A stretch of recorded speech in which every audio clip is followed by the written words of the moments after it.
अस्सलामु अलैकुम वरहमतुल्लाहि वबरकातुह। ये जी हमारे दोस्त हैं, मुज़फ़्फ़रगढ़ से तशरीफ़ लाए हैं।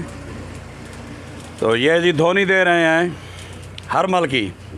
आएँ जी, आएँ जी, आएँ आएँ अंदर जाएँ दुकान में। दोस्तों, हरमल की धोनी ये एक पुराना तरीक़ा है, बुज़ुर्गों से आ रहा है।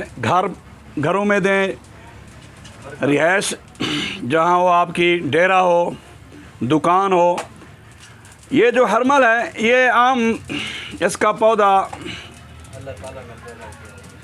जंगलों में इस तरह टीलों पर होता है। इसकी धोनी से फ़ायदा ये होता है जी, लगाएं जी, अभी उधर से लगाएं। इसकी धोनी से फ़ायदा ये होता है कि मूज़ी जरासीम उनका ख़ात्मा होता है जो सेहत के लिए नुकसानदेह होते हैं।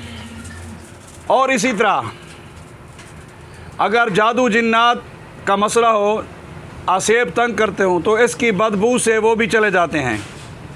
इसका धुआं आप अपने अंदर लें, सांस की मदद से मुंह खोल लें, नज़ला ज़ुकाम ख़त्म।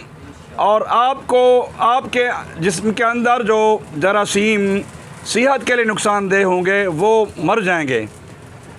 इसका धुआं भी इंसान के लिए, जानवरों के लिए हमा किस्मी फ़ायदेमंद है, इसका कोई नुकसान नहीं है। तो लिहाजा आप हफ्ता में एक बार धोनी ज़रूर लगाया करें।